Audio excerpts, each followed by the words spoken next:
55 likes. And please don't forget, there will be a hidden clue in today's story. So find what it is and put what it is along with the timestamp in the comments to get entered into the giveaway. Okay, so without any further ado, as of now, it's time to slip into a mind that's not our own. Let's go.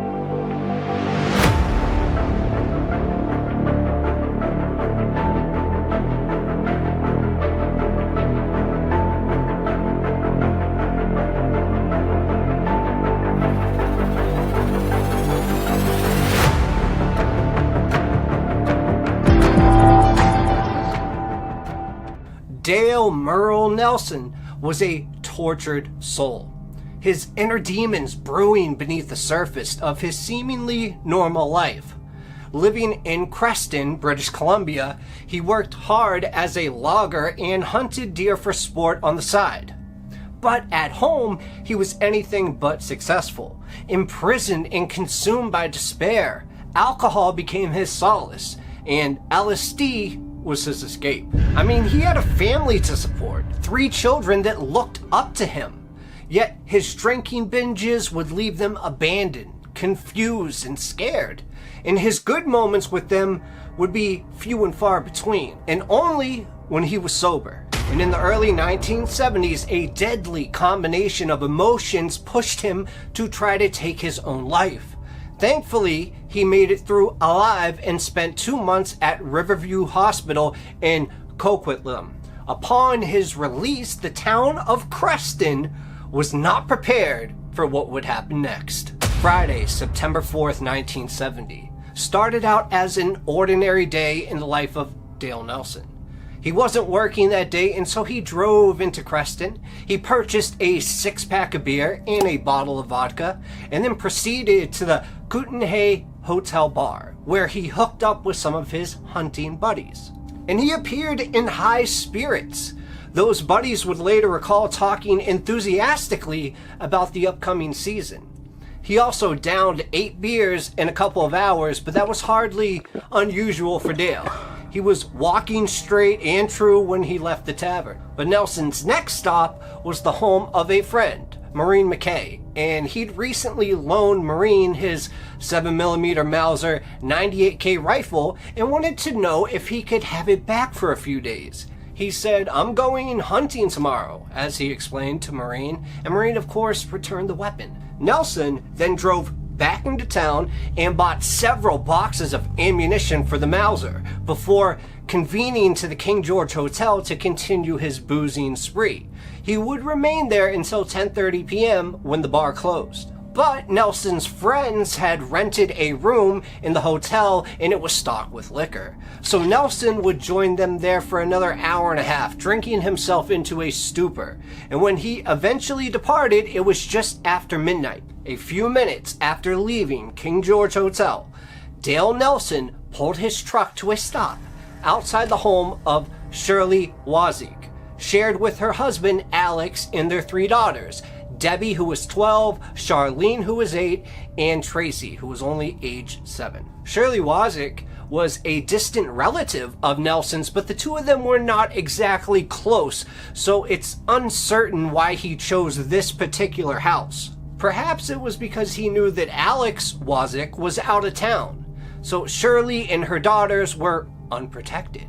In any case, Nelson walked right onto the porch and tried the front door. And as he goes, he finds that it's unlocked. So he enters, and then standing in the dark for a moment before he saw a light go on down the hall and heard footsteps approaching, rooting around in the darkness, his hand brushed against something smooth. So he lifted up the object, appreciating its weight, and Shirley Wazik was surprised to find Dale Nelson standing in her living room in the middle of the night, and surprised to see that he was holding the home fire extinguisher.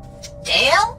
She started to say that, and that's all she got out, because Nelson swung the extinguisher and knocked her out cold with one single blow. He then dragged her into the bedroom and laid her out on the bed before binding her hands and feet, using items from her underwear drawer. With that done, he proceeded to the bedroom that 8-year-old Charlene shared with 7-year-old sister Tracy. Now, while all of this was going on, the eldest of the Wozniak siblings, 12-year-old Debbie, had been woken up from her sleep. So as she creeped out her bedroom door, she peered out into the hall just in time to see a man entering her sister's room. And of course, Debbie's first instinct was to alert her mother. So she waited until the man was out of sight, and then she tiptoed down the passage into the master bedroom. There, she was shocked to find her mom tied up on the bed, unconscious and bleeding from a head wound. She kind of tried to prod her mother awake, but when that didn't work, she loosened her hands and feet and tried to lift her from the bed. And it was at that moment that Debbie heard a blood-curdling scream coming from her sister's bedroom. That was when she knew that she had to go for help. Using the fire extinguisher, she smashed the window and then climbed through, escaping the room just as an ominous figure approached the doorway. From there, she was sprinting, running hard for her neighbor's house, Maureen McKay, the same Maureen McKay who had returned Dale Nelson's borrowed rifle earlier that day. Listened to the little girl and her frantic story, and then called the Royal Canadian Mounted Police. So RCMP officers arrived soon after, and they walked in. One of the bloodiest crime scenes any of them have ever attended. Shirley Wozniak was dead. Her skull was beaten to a bloody pulp with a fire extinguisher. Even worse was to be found in the little girl's bedroom.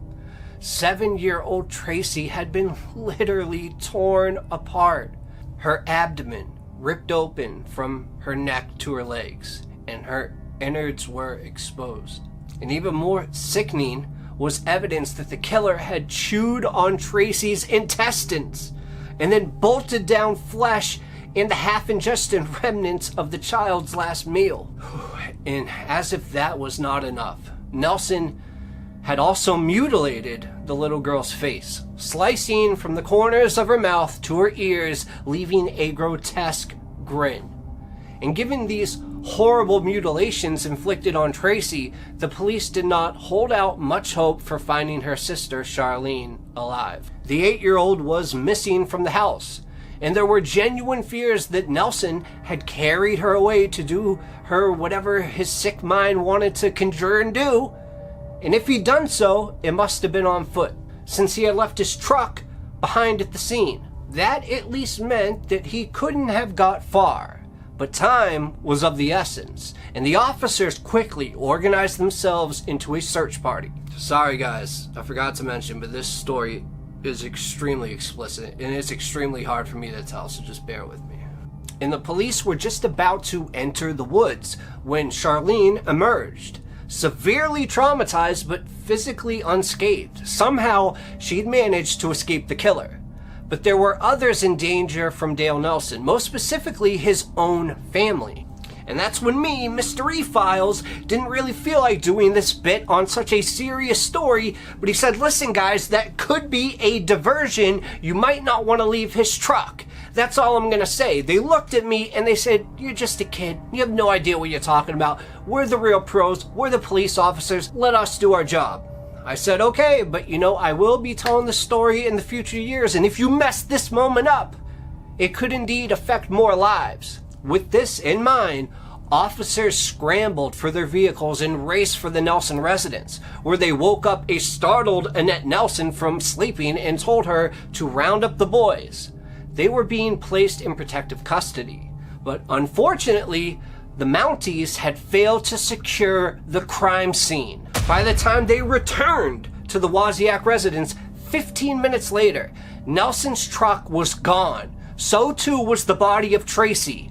Astonishingly, the killer had returned to the scene to steal the corpse of his victim. Nelson didn't go far, just a few miles down the road to where Isabel St. Amand lived, with her common-law husband Ray Phipps, and their 4 children, Paul who was 10, Kathy who was 8, Brian who was 7, and Roy who was just 8 months old. So Ray Phipps answered a knock at the door in the middle of the night to be confronted by a man with a gun, and he was shot and killed right where he stood. Nelson, the killer, then entered the residence, spraying death as he walked. Isabel was shot to death while trying to protect her children. Then Paul and Brian and even the baby Roy were shot. All of them suffering head wounds from a powerful hunting rifle that absolutely obliterated their features. The only one that was spared was 8-year-old Kathy. Her fate, however, was even worse than that of her brothers. She was whisked off into the night by the killer. So as of now, a massive manhunt was now underway, with a large contingent of police scouring the rugged woodland, and brush pilots employed by local logging concerns provided support from the air. And by late afternoon, they had gotten their first break, because Nelson's truck was found stuck in a ditch near West Creston. Several liquor bottles littered the ground in the vicinity, and the police also found a bloody hammer, clotted with human hair in the cab of the truck. That, however, was nothing compared to the gruesome markers Nelson had left behind.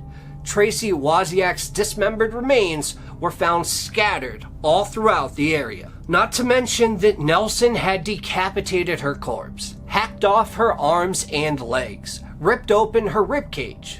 In the wake of this latest atrocity, the authorities took the extraordinary step of evacuating the entire town of West Creston, moving all 150 residents for their own safety. But they would not have to remain in exile for long. Nelson was finally run to the ground on the afternoon of Sunday, September 6th. He was found hiding in a shack in the woods near his home. He surrendered without a fight and almost immediately admitted his guilt. Later that day, he would lead officers to the tiny corpse of 8-year-old Kathy St. Amand. Nelson had held the terrified little girl captive overnight, periodically sodomizing her before eventually stabbing her to death. He also could not resist tearing open the child's abdomen and exposing her insides. Given the horrific nature of this killing spree, it is tempting to conclude that Dale Nelson must have been incurably insane. Indeed, this was what his attorney, M.E. Morin, tried to argue at Nelson's March 1971 trial. The court, however, was disinclined to grant him that latitude, and he was found sane and guilty. Canada still had the death penalty at that time, but Nelson would be spared the punishment that many thought he deserved. He was sentenced to life in prison, a sentence that would make him eligible for parole in 25 years, and if that were granted, Nelson would walk free in his mid-50s. How is that possible, Canada and America and wherever? This is ridiculous. And even though the prosecutors assured a fearful public that they had a plan for that eventually, Nelson had only been tried for 2 murders, Tracy Wozniak and Kathy St. Amand. Now, should he ever be paroled, he would be brought before the courts again to answer for the other 6 murders he committed. But in the end, none of that mattered, because Dale Nelson died of throat cancer in February 1999 while he was still incarcerated. All I can say is that I hope he suffered a lot. And I don't usually say that about the worst of the worst, but this guy was truly the devil incarnate. That wraps up episode 5 of Hell Month, and if you are liking it so far, then let me know and hit that like button right now. I appreciate you guys taking the time and watching these videos. It really means a lot. But I got nothing else for you today, so leave a comment, let me know what you think of this. I'm sorry it was so disturbing, but it was a story that just had to be told because it was gruesome, and we had to put this person on blast and be thankful for once that a monster was killed. Now, that's all I got for you today. Like I said, I'll see you guys on Tuesday. Cheers.